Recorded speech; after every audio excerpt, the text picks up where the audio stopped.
Olá, pessoal. Nessa aula nós vamos falar então sobre avaliação de riscos. Como falei para vocês, a partir do momento que a gente tem informações sobre as questões ali do ambiente, sobre a toxicidade da substância, a partir daquela avaliação de toxicidade que a gente já viu algumas aulas atrás. E quando eu busco informações sobre as possibilidades de exposição, eu consigo juntar essas informações e avaliar o meu risco ali no ambiente de trabalho.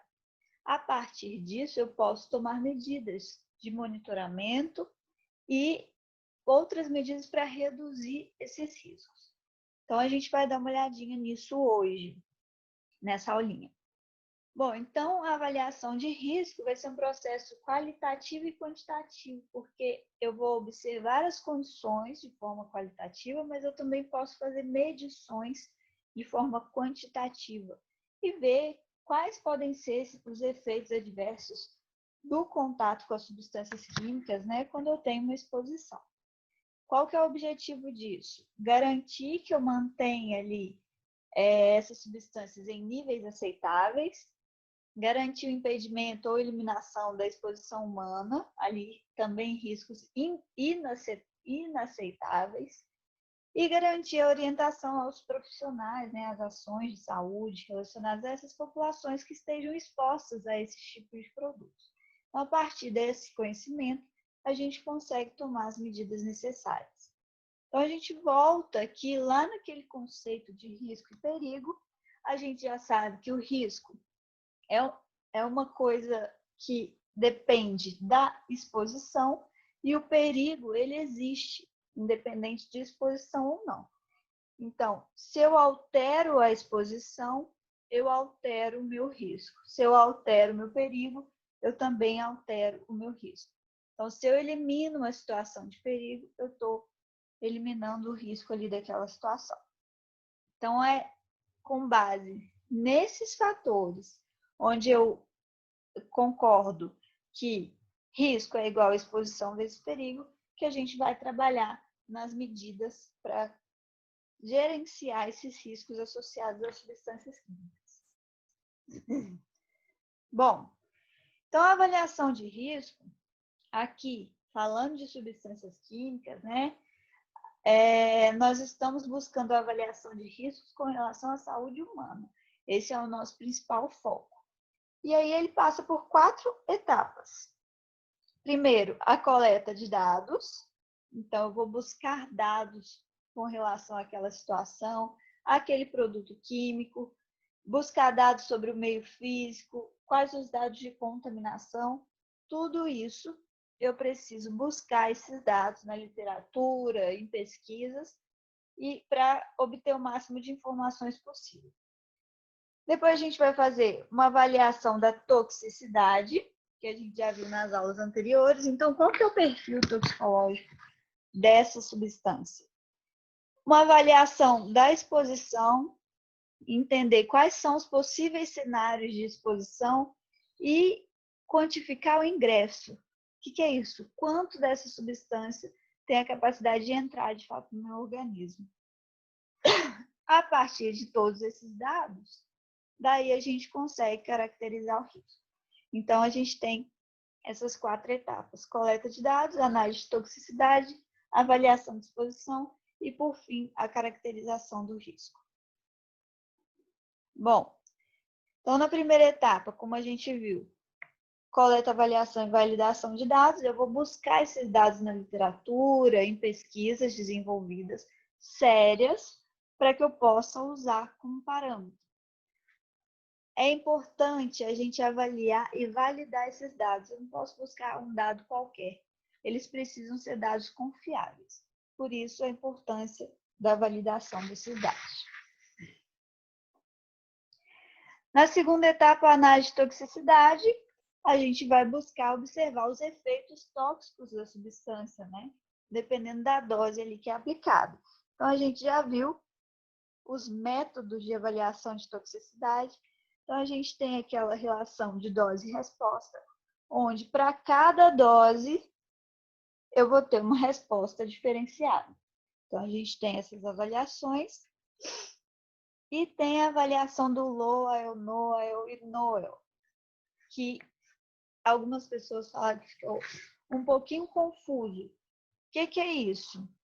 Quando eu começo ali com uma dose bem baixinha de determinada substância, uma substância aleatória, talvez eu não vou observar nenhum tipo de efeito ali nos animais que foram usados para teste. Então, essa dose se encaixa como Noel, onde eu tenho um nível de efeito não observado. Nenhum tipo de efeito foi observado com aquela dose.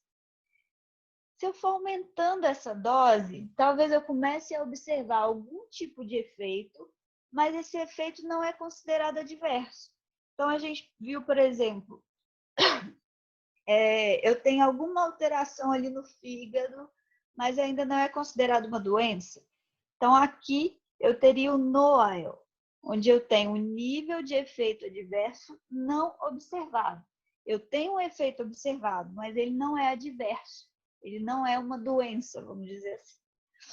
Então, aqui é o maior nível de exposição que eu posso ter, a maior dose que eu posso ter, sem observar algum efeito adverso. E o Lowell, o que é? Aumentei mais um pouquinho essa dose logo acima do Noel, e aí eu já observei um efeito adverso. Então, aqui eu tenho o Lowell, que é o nível mínimo de efeito adverso observado. É o primeiro nível ali onde eu vou começar a observar efeitos adversos. A partir daí, a gente tem esses efeitos sendo piorados, né? Dependendo da dose. Então, aqui a gente tem o gráfico mostrando essa resposta. Aqui também é uma avaliação de dose-resposta.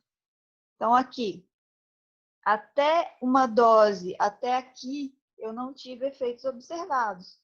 Então, eu tenho Noel. Quando eu começo a observar alguns efeitos, eu tenho o Noel. E aí, esses efeitos não são adversos. A partir do ponto que eu observo o primeiro efeito adverso acontecendo, daí eu tenho o Lowell. Então, é essa diferenciação. E aí a gente faz a nossa avaliação da toxicidade. Para avaliação da exposição, a gente vai estimar ali que tipo e qual a magnitude da exposição a determinada substância química, a minha substância química de interesse, que estão ali presentes em um ambiente físico. Então, a exposição vai depender também de que ambiente a gente está inserido e onde essa substância está. Então, eu vou observar ali a dose de ingresso desse composto químico para fazer as avaliações. Bom, quais são as etapas dessa avaliação da exposição? A gente vai caracterizar a exposição, identificar quais são os possíveis caminhos dessa exposição e depois quantificar a exposição, saber quanto que vai ingressar no meu organismo. Então, a gente tem todos esses passos especificados aqui, a gente vai entender melhor. Então, a caracterização da exposição vai depender sobre os dados do ambiente que essa exposição está acontecendo e da população também que está ali potencialmente exposta. Então, dependendo da substância, dependendo do ambiente, eu posso ter contaminações diferenciadas. Aqui a gente observa esse círculo mais escuro como foco da contaminação, mas a gente vê nesse círculo mais claro, no verde mais claro, como seria a propagação dessa contaminação. Então, quando eu tenho aqui, nesse ponto, um círculo muito grandão e um raio proporcional, eu tenho aqui uma contaminação intensa. Mas, às vezes, eu posso ter um foco de contaminação bem pequenininho, só que ele se espalha por um raio bem maior. Então, aqui eu tenho uma contaminação com propagação facilitada. Alguns aspectos de interesse nesse sentido da caracterização. Qual que foi o período de exposição da população? Os tipos de ambientes que acontece essa exposição, é um ambiente aberto? É um ambiente fechado? Por exemplo, no trabalho que vocês vão desenvolver, vocês vão falar sobre solventes. E no videozinho, vocês vão ver um exemplo sobre as tintas que podem possuir esses solventes. Normalmente, às vezes, o pintor está pintando ali dentro de casa, num ambiente fechado, e aí esse solvente é bastante volátil, ele evapora com facilidade, e aí a pessoa inala aquilo e ela passa mal. Às vezes fica um pouco tonta, um pouco zonza, porque ele está num ambiente fechado e ali fica mais difícil a dispersão dessa substância química. Então, dependendo do lugar que eu tiver, eu posso ter uma maior ou uma menor contaminação. A forma e a frequência de exposição também vão interferir nessa caracterização e as características específicas da população. Além disso, é importante a gente considerar, por exemplo, se eu estou fazendo uma caracterização num ambiente de trabalho. Então, eu preciso considerar os aspectos atuais daquele ambiente de trabalho, quantas pessoas trabalham ali atualmente, qual que é o layout da estrutura do ambiente de trabalho atualmente e como que vai ser futuramente. Vai ter mais gente trabalhando? Vai ter alguma alteração na estrutura? Então, devo considerar tudo isso. Então, aqui a gente tem um exemplo dessas exposições diferenciadas. Aqui a pessoa trabalha num laboratório com vários produtos químicos, mas ela está usando todos os EPIs necessários, e aqui a pessoa está num ambiente aberto, sem nenhum tipo de proteção. Então, tudo isso vai influenciar na forma que essa exposição acontece. Bom, sobre a identificação dos caminhos de exposição. Eu posso ter diferentes rotas dessa exposição do produto químico. Então, eu tenho que entender como que acontece o transporte desse contaminante ali no meio que ele está inserido, as transformações químicas ou biológicas que ele pode sofrer nesse percurso. Então, às vezes, eu tenho uma substância que, ao ser liberada, ela entra em contato com outra e se transforma numa terceira substância, às vezes mais tóxica. Então, eu preciso entender essas interações. E o retardamento da contaminação que pode acontecer. Às vezes a substância fica retida no solo, então tudo isso pode acontecer.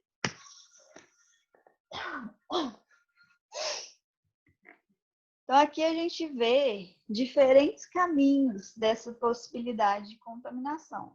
Então, eu tenho uma fonte de poluição, ela vai ter um mecanismo de transporte e aí eu posso ter uma exposição num lugar bem longe dali. Então, por exemplo, a gente tem aqui posto de gasolina, posto de combustíveis, que pode provocar uma infiltração aqui no solo, contaminar a água subterrânea e depois uma pessoa vai consumir essa água contaminada. Vazamento na indústria, agricultura, com carregamento de pesticidas, de agrotóxicos de modo geral. Então, todos esses produtos podem ser carregados e aí acabar provocando uma contaminação em zonas bem diferentes desses focos específicos aqui.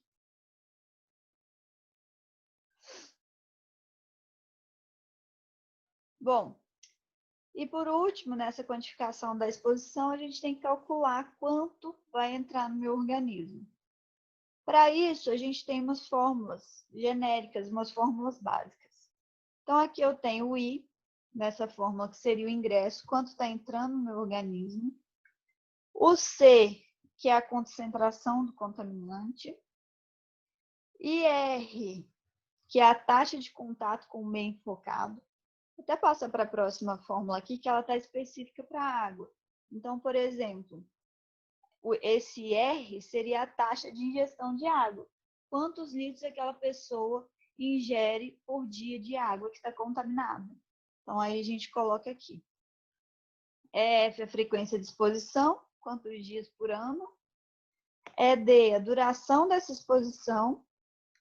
E aí, relacionada a quantos anos que a pessoa está exposta. BW, o peso corporal dessa pessoa. E AT é o tempo médio de ocorrência dos efeitos adversos. Quanto tempo vai demorar para aparecer algum tipo de efeito adverso? Faz esse cálculo e aí a gente consegue obter o ingresso dessa substância. A gente tem alguns valores padronizados aqui. Então, só para vocês terem uma ideia. Aqui no ramo industrial. Então, a pessoa, a gente considera que ela vai consumir 1 litro de água por dia, durante 288 dias por ano, com uma duração de 25 anos, um peso corporal de 60 quilos, isso aqui é específico para uma pessoa, tá? E sobre o período de exposição necessário para que sejam observados efeitos adversos, a gente tem, se for efeito não carcinogênico, um efeito mais agudo, nem é agudo, né, aqui no caso, mas que não causa câncer, 12.775 dias. Para causar câncer, 25.550 dias. Então, aqui só um parâmetro básico para vocês entenderem como que é feito esse cálculo do ingresso da substância. Por fim, a gente consegue caracterizar o risco. Então, se eu tenho risco igual a perigo e exposição, o meu perigo aqui, nessa avaliação, é justamente a toxicidade, que a gente já fez a avaliação, vezes a exposição, daí a gente tem o risco calculado. Bom, com base nisso, eu posso definir qual que seria a ingestão diária aceitável de determinada substância. A água está contaminada com determinado produto, mas eu preciso beber água. Quanto que é o máximo desse produto que a gente vai aceitar? No caso dos agrotóxicos, a gente tem os agrotóxicos sendo colocados lá na lavoura e chega um resíduo de agrotóxico para a nossa mesa quando a gente compra lá no supermercado. Mas qual que é o máximo que eu posso aceitar que a pessoa possa consumir ali por dia? Então, vem por essa ingestão diária aceitável. Como que a gente calcula isso? A gente vai pelo NOEL, nível de efeito adverso não observado. Então, eu posso observar ainda algum efeito, mas ele não é adverso. E eu vou dividir por um fator de segurança. Por que que eu vou fazer isso? Porque os testes do NOEL, do LOEL, do NOEL, todos, são feitos com animais. E eu vou fazer uma extrapolação para o ser humano. Então, eu preciso garantir que, de fato, isso seja seguro. Então, já estou considerando o NOEL, onde eu não tenho efeito adverso observado para os animais, mas eu vou dividir ainda por um fator de segurança para garantir que, de fato, isso não faça mal para o ser humano. Então, por exemplo, para os agrotóxicos, esse fator de segurança é 100. Então, se eu tenho um NOEL de 100 miligramas ali para o animal, eu vou dividir por 100, então a ingestão diária aceitável vai ser só 1 miligrama para o ser humano. Então, só para vocês entenderem como que é feita essa avaliação. Bom, então, como falei para vocês, né, a gente precisa extrapolar, os testes são feitos com animais e a gente tem que passar isso para os humanos. Então, eu preciso considerar os fatores de segurança e de incerteza para que eu não tenha problemas com isso. Então, eu sempre vou buscar diminuir esses fatores de incerteza, buscando laboratórios, né, reconhecidos, métodos reconhecidos, ter controle ali, os grupos de controle, para que esses dados sejam realmente confiáveis. Então, a gente gerencia tudo e eu posso fazer uma integração desses dados e avaliar. Se eu tenho uma substância com toxicidade alta e a exposição também é alta, então meu risco é muito alto. Por outro lado, se eu tenho uma toxicidade baixa e uma exposição baixa, o risco não tem importância. Então, a gente pode fazer isso na tabelinha. A partir, então, da identificação do meu perigo, da avaliação da toxicidade, da avaliação da exposição, e aí eu caracterizei meu risco, eu preciso gerenciar esse risco agora. Então, o que eu vou fazer com isso? Quais são as minhas alternativas de controle? Como é que eu posso gerenciar todas essas questões? Bom, daí entram algumas NRs que vêm trabalhar para proteger o trabalhador. Então, a CIPA, que é a Comissão Interna de Prevenção de Acidentes, ela vai atuar nesse sentido, de avaliar os riscos e buscar medidas para reduzir esses riscos. Está ali na NR número 5. E, além disso, ela vai colaborar no desenvolvimento do PCMSO e do PPRA, que também contribuem nessa manutenção da saúde do trabalhador. Então, o objetivo da CIPA é prevenir acidentes e doenças decorrentes ali do trabalho, do ambiente de trabalho. Essa CIPA precisa ser organizada em cada estabelecimento. Então, se eu tenho uma matriz e várias filiais, eu tenho que organizar uma CIPA para cada um, dependendo da composição aí, de quantos empregados que eu tenho, do enquadramento da empresa. E aí, ela vai sempre ter representantes do empregado e do empregador, porque aí eu consigo conciliar os desejos de todas as partes. Outros objetivos, né? Avaliação das metas, discutir as situações de risco, promover o cumprimento das NRs e colaborar nesse desenvolvimento. Qual que é a diferença, então, de PPRA e PCMSO? PPRA vai trabalhar na prevenção de riscos ambientais. O que são riscos ambientais? De acordo com a NR9, que fala sobre PPRA, riscos ambientais são só os riscos químicos, físicos e biológicos. Os riscos ergonômicos e mecânicos são considerados, né, riscos ali do ambiente de trabalho, mas para efeito da norma, eles não são riscos ambientais. Bom, todas as empresas precisam ter um PPRA. Todas. Se eu tenho um empregado, eu preciso ter um PPRA. E aí ele tem que estar articulado com as predisposições da NR número 9 e com o que está estabelecido ali no PCMSO. Então, eles trabalham juntos para proteger o trabalhador aos riscos que ele está ali inserido nesse ambiente de trabalho. Bom, a elaboração do PPRA. Qualquer pessoa que, a critério do empregador, seja capaz de desenvolver o PPRA, pode desenvolver. Mas, normalmente, isso é feito por profissionais da área da segurança do trabalho. O que ele precisa incluir? A antecipação, reconhecimento dos riscos, estabelecimento de prioridades para atuar sobre esses riscos, a avaliação da exposição dos riscos, então aqui entra toda essa avaliação que a gente fez, implantação das medidas de controle, monitoramento dessa exposição. Sempre nas medidas de controle, a gente vai ter uma hierarquia.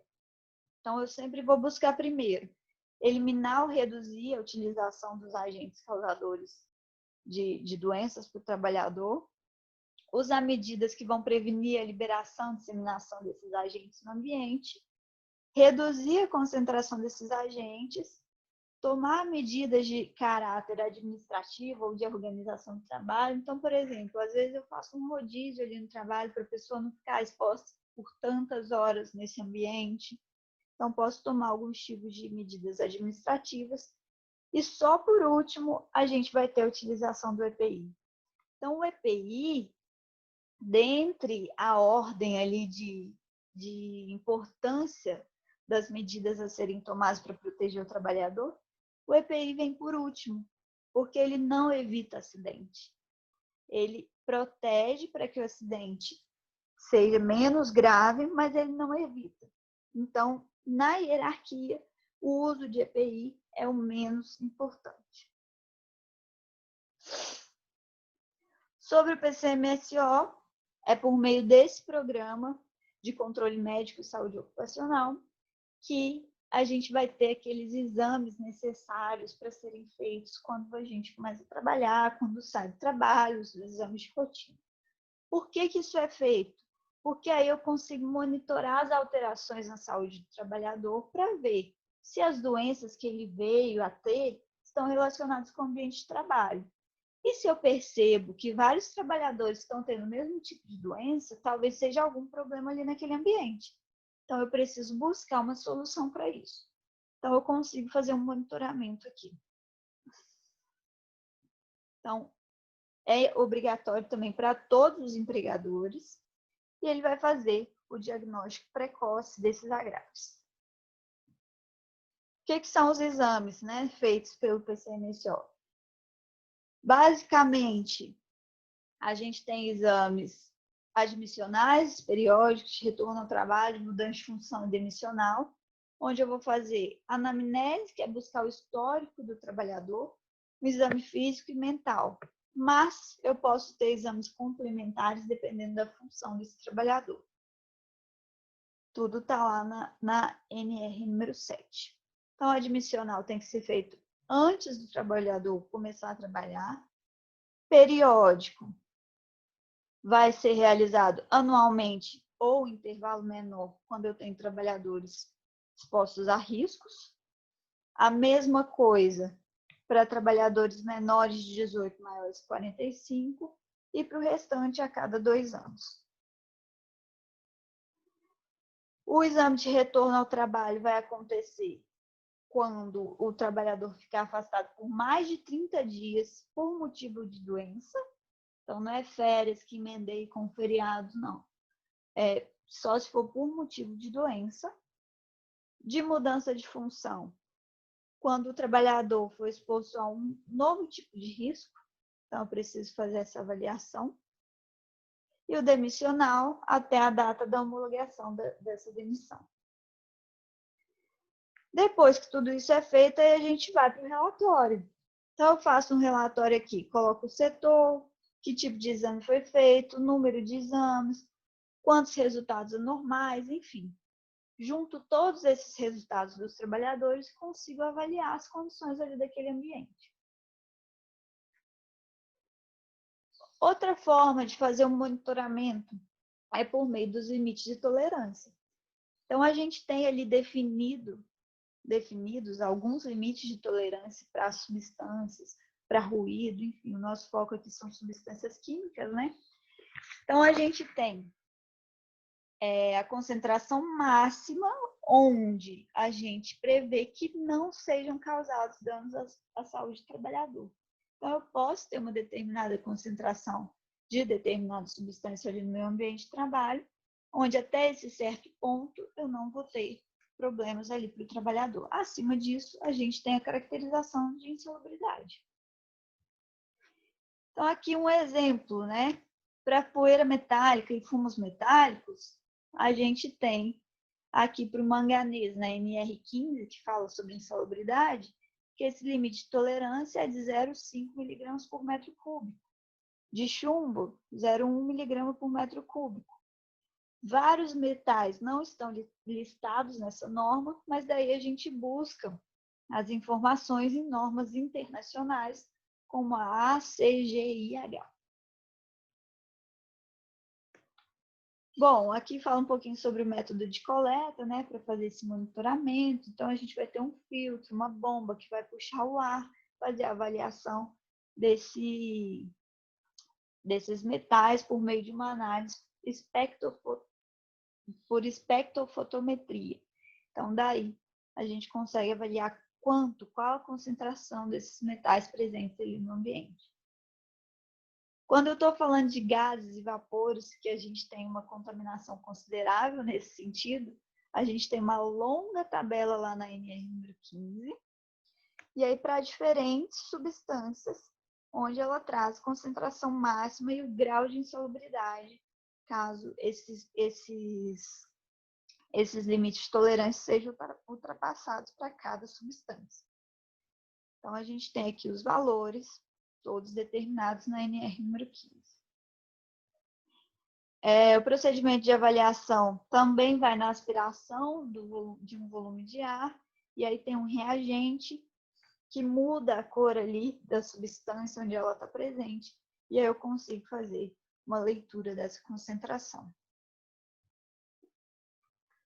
Uma outra forma de fazer o monitoramento das substâncias ali no ambiente de trabalho é por meio do biomonitoramento. Como que é isso? Se eu estou coletando a substância ali no ambiente, como a gente viu nos últimos 2 exemplos, a gente está fazendo uma monitorização ambiental. Então, estou vendo o que está fora do organismo. A partir do momento que essa substância é absorvida pelo meu organismo, se eu pego algum fluido desse organismo, por exemplo, urina, sangue, e avalio quanto dessa substância tem ali dentro do organismo, eu tenho a monitorização biológica ou a biomonitorização. Então, também é uma forma de fazer essa avaliação. E aí a gente tem alguns índices para fazer, para saber qual seria o índice biológico máximo permitido, que vem em algumas normas. Esse índice não é obrigatório de ser tratado, ele só serve como índice de alerta. Então, a gente supõe que nesses valores a gente não tenha problemas para a saúde do trabalhador. Um outro índice de alerta que a gente pode ter, por último, né, é o nível de ação. Então, a gente tem as avaliações. Quando eu atinjo o meu nível de ação, eu preciso tomar ações preventivas para evitar que eu ultrapasse o meu limite de tolerância. O que vai ser esse nível de ação? Desculpa. Para agentes químicos, o nível de ação é a metade do limite de tolerância. Então, quando eu tiver uma concentração correspondente à metade do limite de tolerância definido pela norma, aí eu tenho o nível de ação. E a partir daí, eu já devo começar a tomar medidas de controle para evitar que eu ultrapasse o limite de tolerância. Bom, e aí o que a gente faz se eu tiver um problema de contaminação? Alguma pessoa foi contaminada, o que a gente vai fazer? Primeiro passo, remover o acidentado que está ali, né, para um local limpo e arejado. Então, vou tirar de um ambiente fechado, lavar as partes do corpo com muita água corrente, retirar as roupas que estiverem contaminadas com o produto. Nunca dar leite ou qualquer outra coisa. A gente ouve histórias, né? Dá leite que melhora. Não pode dar nada, que a gente não sabe, né? Qual é a reação que isso pode ter com a substância.